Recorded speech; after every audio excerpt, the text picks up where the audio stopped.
Luego, otro tema relacionado con este es el autodidactismo. El autodidactismo. Hace poco tuve un alumno que decía que quería venir al retiro que hacemos periódicamente en las clases del curso anual. Y entonces le dije que por qué quería venir al curso y no se apuntaba al curso con las clases semanales. Y me dijo que él era autodidacta, que él estudiaba Vedanta por su cuenta, leyendo libros de por aquí y de por allá. Claro, el autodidactismo no es una forma tradicional en la que se transmite ese conocimiento. El conocimiento se transmite de maestro a discípulo, de maestro a discípulo. Y todo maestro tradicional tiene un maestro que a su vez le ha dado ese conocimiento. Este conocimiento no se adquiere leyendo libritos por aquí y por allá de diferentes maestros, haciendo una mezcla, haciendo una síntesis personal de cada uno, porque cuando uno estudia las escrituras por su cuenta, lo primero que va a vivir es que parece que hay muchas contradicciones. Hay muchas contradicciones. Una vez dice que Atma es una cosa, otra vez dice que Atma es otra historia diferente, están traducidos por diferentes personas, diferentes profesores, diferentes maestros, diferentes no sé qué, y uno si estudia las escrituras, por ejemplo las Upanishads por su cuenta, lo normal es que se haga un cacao de 1000 pares de narices, porque es normal. La escritura nunca estaba pensada para estudiarse así porque no son libros, es una tradición oral que pasa de maestro a discípulo. Y dentro de esa tradición oral, las posibles contradicciones, las posibles aparentes contradicciones son resueltas porque hay un método, porque hay unos comentaristas, porque hay una tradición que se encarga de ver la visión y las aparentes contradicciones y resolverlas. Si uno no tiene acceso a esa tradición, se hace un lío de narices y entonces dice que el Shastra y Vedanta es un lío y que es incoherente y que es contradictorio porque no tiene acceso a esa tradición. Entonces el autodidactismo, si este alumno me dijo que quería venir al curso presencial, dijo porque quería tener una vivencia.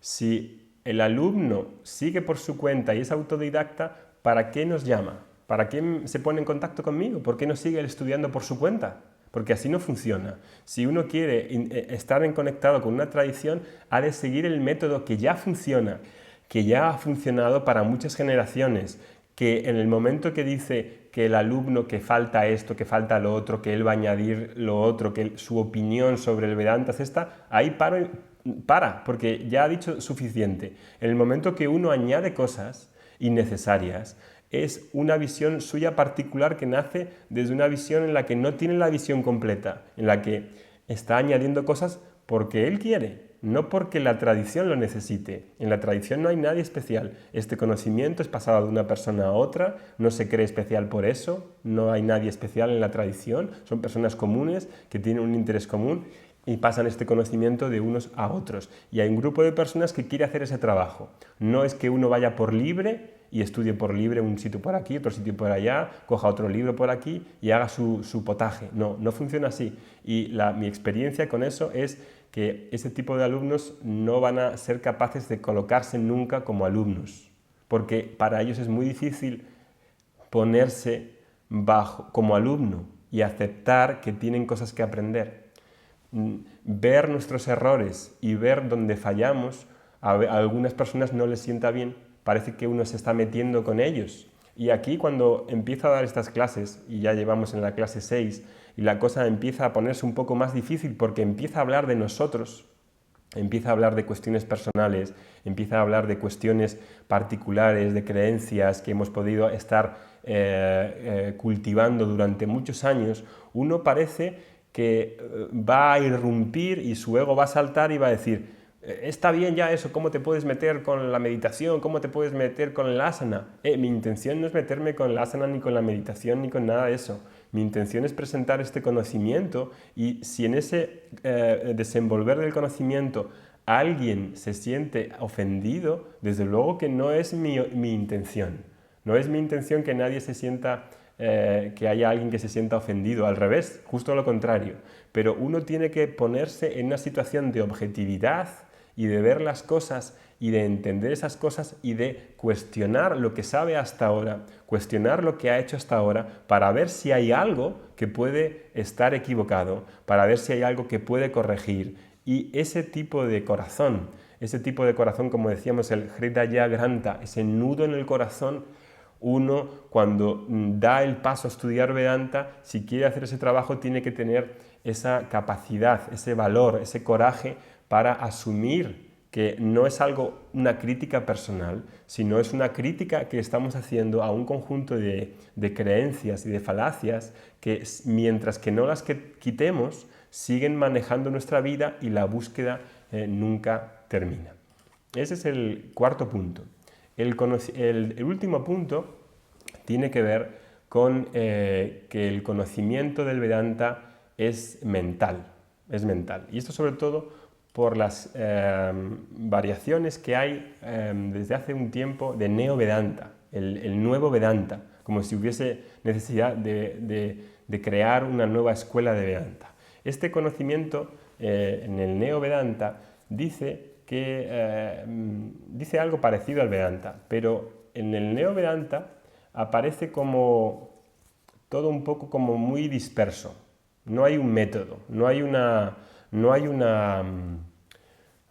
metodología clara. Y entonces hay gente que dice, yo soy libre de la mente, ¿verdad? Y suelta como una serie de consignas, como frases que salen de la boca pero que no tienen peso. Somos todos uno. Yo soy la felicidad, soy la plenitud. Pero esas frases no están cargadas, no tienen una internalización. No hablamos con propiedad, porque este Neo-Vedanta lo que dice es que uno es libre de la mente, pero uno no utiliza un método para librarse de las dudas. Y entonces a uno, aunque no sea la mente, y en Vedanta estamos de acuerdo, uno no es la mente, pero uno tiene que eliminar las dudas. Si uno no elimina las dudas, esas dudas van a estar ahí y no se van a ir nunca, La ignorancia está en la mente, ¿verdad?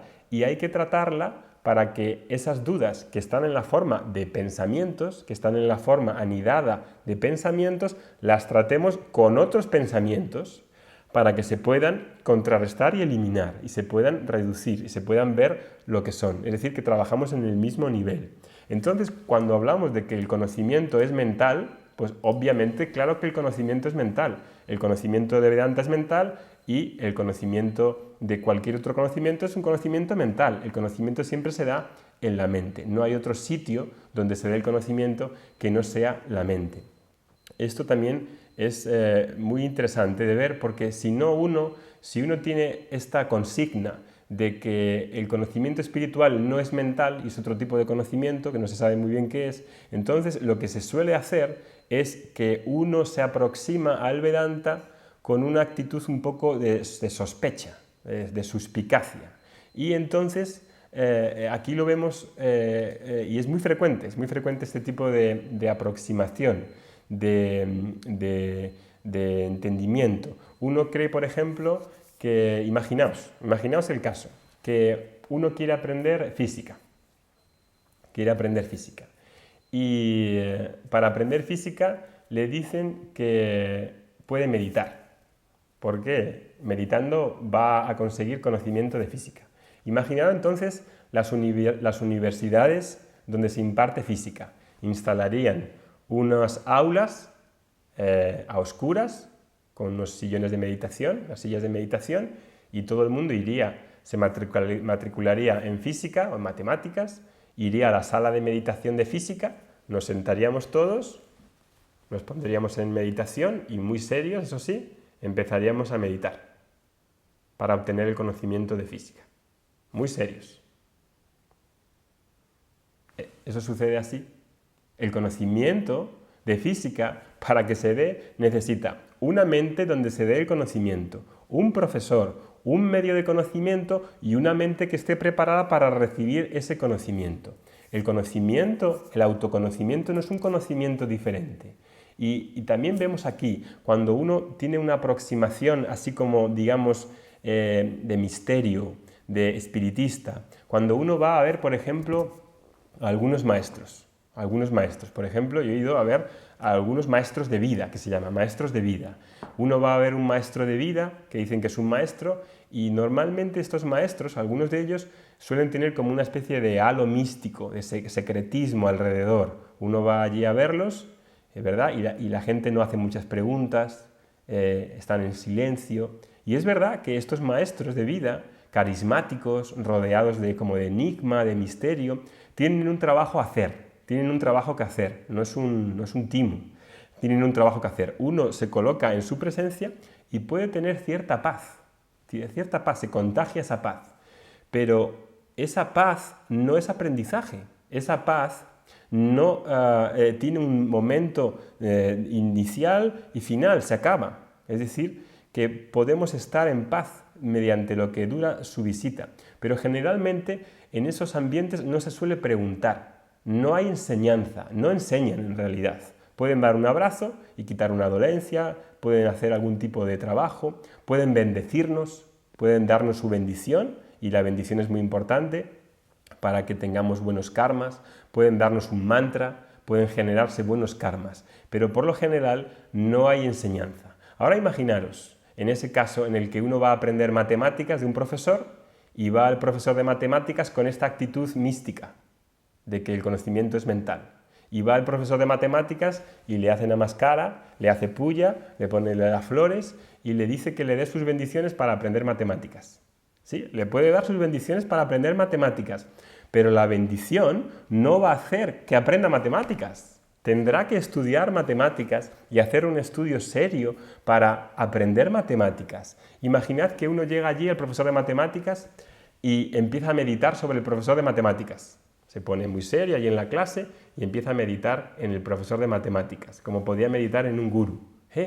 No le va a dar el conocimiento de matemáticas. Tendrá que sentarse, exponerse a la enseñanza, que ese conocimiento entre en mi mente porque no hay otro sitio donde entra el conocimiento, y entonces así funciona también con el conocimiento espiritual. Y por eso este apartado lo meto aquí porque hay una tendencia muy generalizada, desafortunadamente, que hace que el conocimiento espiritual lo busque de esa manera, como si fuese a pasar algo, como si tuviese que suceder una experiencia, un petardazo, como si algo tuviese que pasar de carácter casi como mágico. Estoy esperando que suceda algo, cuando me está diciendo clarísimamente el Vedanta que el destino final soy yo mismo, que la plenitud soy ya, pero no está reconocida.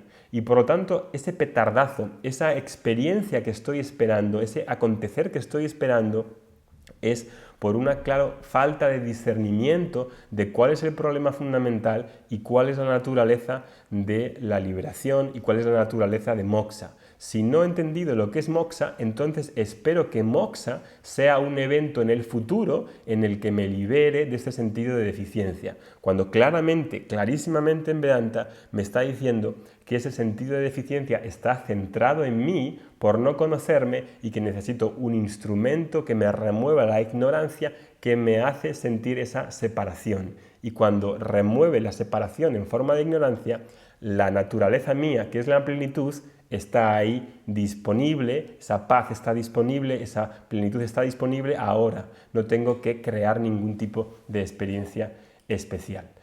Bien, entonces cuando uno tiene esa actitud y va comprendiendo esto y este Vedanta va entrando con cuentagotas, y va entrando con cuentagotas así, la manera tradicional que tiene de entrar es poco a poco, es gradualmente, lo dicen repetidamente las enseñanzas. Este conocimiento entra poco a poco, no entra de sopetón, no entra de una manera que un día de repente tengo un despertar. Este despertar de claridad, de tener cada vez más claridad, es gradual. Y las clases de Vedanta mensuales hacen esa labor. Uno se conecta y gracias a Dios tenemos esta capacidad de internet ahora de podernos conectar si uno tiene el intelecto alerta, si uno está atendiendo, si uno ve las clases un par de veces y toma notas, puede ir que ese conocimiento vaya dejando pozo, vaya entrando gradualmente y al mismo tiempo que ese conocimiento va entrando gradualmente en mi vida y voy quitando las dudas y voy quitando los traumas, Porque cuando uno empieza de la manera que puede y traemos muchas maletas, mucho bagaje acumulado, ¿verdad? Y al principio uno tiene que hacer una limpieza del cuerpo, limpieza emocional, limpieza mental. Y esa limpieza emocional, si uno tiene muchos traumas, es necesario que sean trabajados, que sean procesados, porque si no el Vedanta no entra. Si no el Vedanta no entra, ese conocimiento no entra. Por eso el trabajo es doble que hacemos en este curso y en los cursos normales que tenemos. Por un lado, en la clase de Vedanta miro las creencias que tengo, voy quitando la presión interna de tener esas creencias que me manejan. Cuando voy quitando esa presión, es como las pompas de ignorancia que se van eliminando. Cuando voy quitando esa presión que tengo sobre mí, sobre los rótulos que me dicen cómo debería de ser los vecinos, cómo debería de ser la sociedad, cómo debería de ser yo, cómo debería de ser el yoga. El yoga no debe ser gratuito, no debe ser gratuito. El yoga debe de ser tal. Cómo se pelean incluso las escuelas de yoga entre sí por cómo debería ser el yoga. Cuando voy quitando esos rótulos que me dice la sociedad, esos adoctrinamientos sociales que tengo sobre mí, sobre el mundo, sobre Dios, sobre los demás, voy quitándome presión de encima. Y esa labor lo tiene la clase de Vedanta. Y al mismo tiempo de la clase de Vedanta, de forma gradual, semanal, progresiva, tengo que hacer una vida de yoga, una vida en la que voy creando las condiciones de madurez personal en la familia, con la familia, en mi hacer diario, en cómo actúo, en los pequeños detalles, en cómo me tomo las cosas, con la visión adecuada de qué es una vida de yoga, voy creciendo y esa capacidad de crecer y de madurar me va dando las calificaciones que voy a necesitar para entender el Vedanta y para quitar todas esas dudas que tengo y para quitar esas ideas extrañas que tengo, esas falacias y poder hacer una internalización y que el estudio se haga fuerte hasta que la visión de Vedanta queda materializada en mi vida y digo, ahora he visto, he entendido. Pero no he entendido quizá, digamos, de una manera así como académica, sino que lo estoy viendo en mi vida, lo estoy viendo en mi día a día, lo veo en la manera en que me comporto, en cómo actúo, en cómo trato a los demás. Y cuando llega ese momento, que es el fruto de hacer esos dos trabajos, ese estilo de yoga y esa manera gradual de eliminar la ignorancia y quitar esas creencias que tengo que me hacen daño. Ese es el modelo tradicional, aunque ahora lo veamos en un modelo en el que tengamos la posibilidad de verlo por internet, porque normalmente, obviamente en las épocas pasadas no había internet y este conocimiento era muy costoso de adquirir, porque uno tenía que ir a buscar a un profesor y encontrar a un profesor con las cualidades de profesor y con el método era muy costoso. Hoy tenemos la facilidad de grabar las clases, de que estén disponibles, pero para que ese conocimiento funcione, uno tiene que tener una actitud, uno tiene que tener una predisposición, que es casi como la del guerrero, ¿verdad? Que no es una actitud tibia o pusilánime, es una actitud en la que si el profesor dice, mañana hay clase a las 4, y uno quiere ese conocimiento, no pone ningún problema porque sea a las 4 de la mañana y se levanta a las 4 de la mañana porque lo que más desea en su vida es quitar ese sufrimiento y quitar este sentido de deficiencia. Y ahí esa persona que se toma ese conocimiento así está cualificado para estudiar Vedanta. Quien ve el Vedanta como algo que es una disciplina teórica, como que es un estudio para completar la formación de yoga, no lo está viendo claro. Uno no quiere ser profesor de yoga para ser profesor de yoga. Para ser profesor de yoga, uno necesita ser primer alumno. Uno no estudia ser profesor de yoga para ser profesor de yoga, eso es patético. Uno quiere ser primero un buen alumno. Si uno es un buen alumno, entonces es un buen profesor. Y para ser un buen alumno, uno quiere ser Brahman, quiere verse libre del sentido de limitación.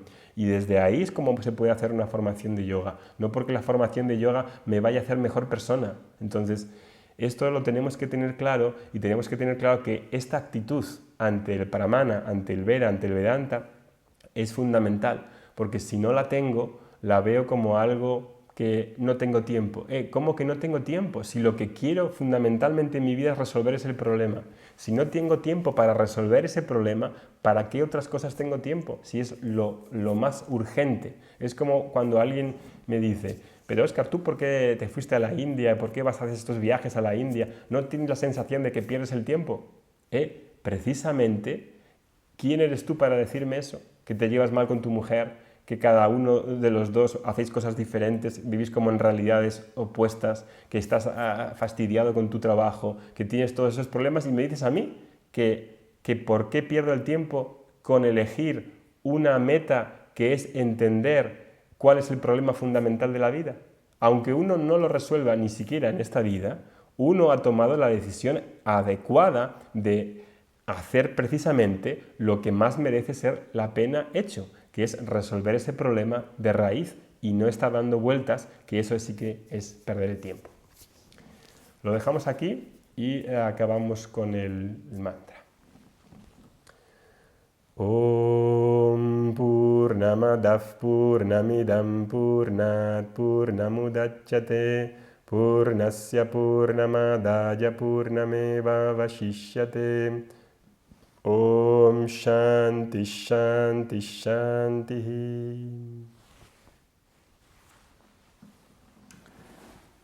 Una cosa que ha dicho Alan, dice, si se cobra, hay personas que tienen acceso y otras no. No, por eso he dicho que las personas que económicamente no pueden acceder a una enseñanza, hay otras formas de que puedan acceder. Y normalmente esas formas están en que la persona hace un trabajo, pero no se da gratuitamente. Tiene que haber un intercambio. Si no hay intercambio, la persona tampoco crece. Entonces, en ese intercambio puede ser en la forma de trabajo, y por eso en los ashrams ahí está esta forma de seva, que a veces llaman equivocadamente karma yoga. No es karma yoga, es seva, que es un trabajo como un voluntariado para mantener el ashram, para mantener la zona, y es a través del trabajo. Y en el ashram se puede trabajar mucho. Entonces no es algo que uno vaya ahí y no haga nada y no se cobre. No, sí que se cobra en la forma de, o bien monetaria, que es una forma de energía. El dinero es una forma de energía, de tu contribución que das y que reconoces ese trabajo, ¿verdad? Y entonces, si no tienen dinero, se puede hacer en esa forma. También hay que entender que a veces la gente dice que no tiene dinero y sin embargo luego sí tienen dinero para otras cosas. Es decir, que uno dice, no tengo dinero y sin embargo se va al fútbol todos los domingos y no sé, y ve a Ronaldo. Claro, entonces para unas cosas tiene dinero y para otras cosas no.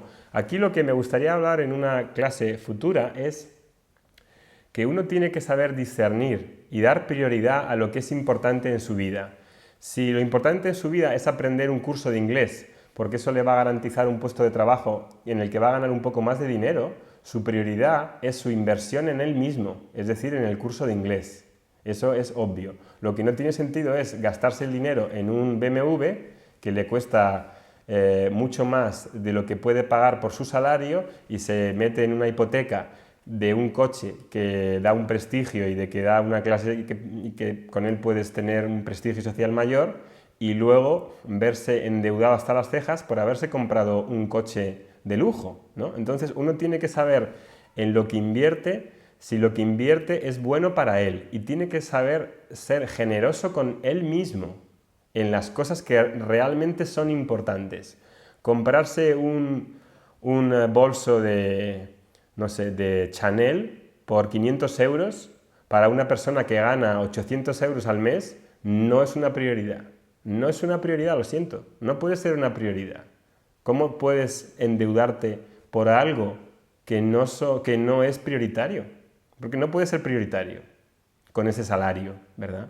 Entonces uno tiene que discernir y tener la capacidad para pagar por lo que le va a venir bien a él en su vida, invertir en él.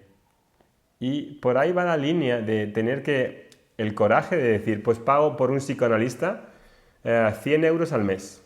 Y no me duele, porque sé que estoy invirtiendo en mí. Y lo mismo por una clase de yoga o por una clase de Vedanta. Es lo mismo.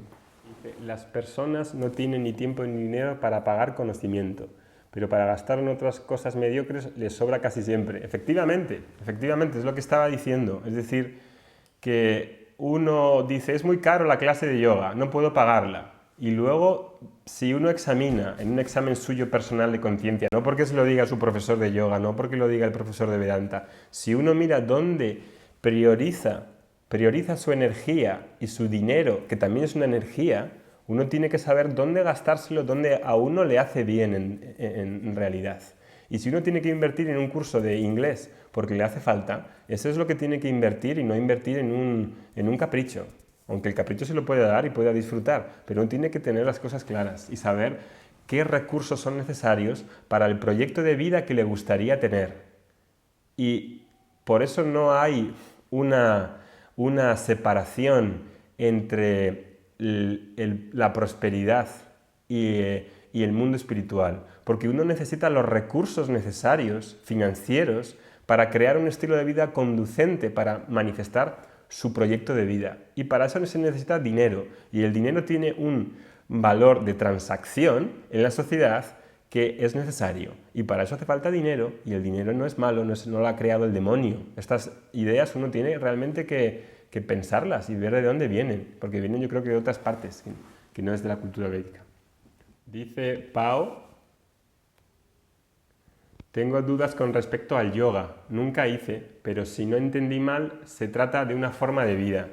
Hoy en realidad la palabra yoga ya no tiene la posibilidad de decir lo que es yoga. Cuando se piensa en un profesor de yoga, ¿en qué pensamos? En un señor que es un instructor, que se pone los pies detrás de la cabeza. La palabra yoga ya no tiene poder de significar lo que es el yoga. Y el Vedanta, al paso que va, tampoco vamos a poder decir que enseñamos Vedanta. Tendremos que usar otra palabra, porque se va pervirtiendo los significados originales. Yoga es un estilo de vida completo que involucra muchas cosas. No puede ser solo una técnica. Hoy en día, yoga equivale a hacer gimnasia, a hacer asanas. No porque las asanas tengan un valor inferior. Las asanas tienen un valor inconmensurable, pero son una parte del yoga, son una parte. Y es una parte fundamental, dada la condición de la naturaleza del hombre en la sociedad moderna. Entonces, es una gran aportación. Todos hemos empezado con asana aquí. Yo estudié yoga porque hice asanas. Y gracias a Dios que las hice. Sigo practicando asanas y no voy a dejar de practicar asanas, nunca. Es como si dice, ¿por qué vas a dejar de lavarte los dientes para ser feliz? ¿Qué tiene que ver? Si tengo que seguir lavándome los dientes para que no se pongan sucios. Lavarme los dientes no me va a dar la felicidad, no está conectado con el autoconocimiento.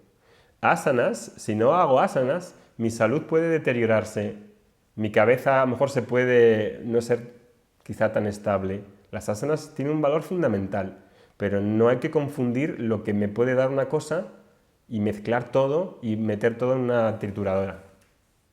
Entonces el estilo de vida del yoga antes se conocía porque se vivía con un maestro y se convivía durante años con un maestro y uno aprendía cómo actuaba esa persona, cómo se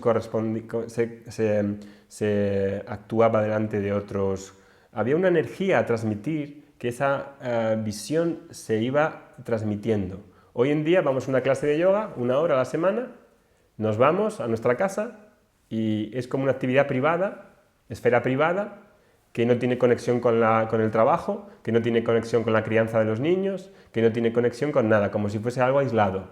No hablamos con el profesor de yoga. Un buen profesor de yoga te debería ayudar a saber lidiar con tus limitaciones, con tus creencias, con tus problemas con el ego. Un buen profesor de yoga te debería ayudar a eso y no solo a estirar las piernas en Trikonasana y a ponerte de cabeza en Sirsasana. Entonces la palabra de yoga hoy está tan devalorada que uno tiene que dar otras vueltas para poder explicar qué es el yoga, qué es lo que estamos haciendo con estos cursos. Todavía no hemos empezado a hablar del yoga, pero en realidad el yoga es el estilo de vida que tiene esta persona que está estudiando los Vedas. Por eso yoga y Vedanta no son cosas separadas. Tenemos que tener la visión del conjunto que hemos perdido porque hemos reducido la visión del yoga a una mera técnica postural y de respiración. cuando es algo mucho más amplio. Es como algún día decía, ¿tu dedo meñique es Óscar? Sí, es Óscar, pero es el dedo meñique, soy algo mucho más. Lo mismo es con el yoga. Hay muchas flores en ese jardín de los Vedas. Las emociones son pensamientos. Las emociones son pensamientos. Ahí dice Alan, diferencia entre pensamientos y emociones. Una emoción es un pensamiento, está en la forma de pensamientos. Los pensamientos son modificaciones de la mente. La mente es como una película, tiene un movimiento de fotos. Cada uno de esos fotos es un pensamiento. Van y vienen, no tienen entidad por sí mismos, son fluctuantes. Entonces el pensamiento es una forma de la mente que es capaz de objetivar algo. Cuando veo este vaso y lo veo a través de los ojos, esa imagen evoca una forma, evoca un nombre, evoca una palabra y me viene la forma y digo vaso. Y eso crea un pensamiento. En sánscrito se llama vritti. Es una forma de la mente. La mente es plástica, es moldeable. Puede adaptar la forma de lo que veo, de lo que estoy viendo, de lo que traigo a través de los sentidos. Es moldeable, es plástica. Por eso la meditación, por eso los mantras, por eso las disciplinas, porque la mente se puede modelar, por eso las visualizaciones. Las meditaciones que tenemos en la cultura védica son de 4 tipos: meditaciones de relajación, de concentración, de expansión y de valores. Y todas esas meditaciones tienen formas diferentes en las que morar, para dar una dirección. Los pensamientos no son el problema, eso es otra. Eso podríamos empezar una clase entera ahora mismo. Ahí dicen, los pensamientos son el problema.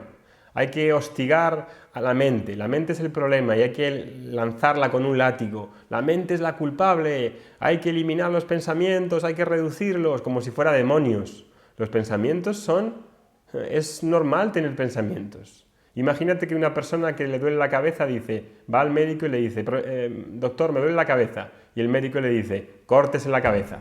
Ah, vaya solución, cortarse la cabeza. Tendremos que entender cómo funciona la mente, qué son esos pensamientos y corregir el pensamiento equivocado. Ese es el problema, que tenemos pensamientos muy equivocados. Hay que corregir los pensamientos equivocados, no eliminarlos. No eliminarlos. Eso es un tema para dedicarle un curso entero. Esta manía, este juego maniático de creer que la mente es la culpable. Esto es un tema realmente desafortunado. Creer que la mente es la culpable, que hay que eliminar los pensamientos. Por eso es el Tutankamón, emocional, del practicante de yoga moderno, que no quiere sentir, que no quiere tener emociones, porque claro, las ve como pensamientos malos, que están ahí haciendo daño, como demonios, ahí, son intrínsecamente malos, no quiere saber nada de ellos. La persona sabia vive bien con pensamientos y sin pensamientos, con emociones y sin emociones, a pesar de los pensamientos o sin pensamientos. El pensamiento no es un problema. Y eso da, como digo, para hablar largo. Om Shanti Shanti Shanti Hari Om Shri Gurubhyo Namaha Hari Om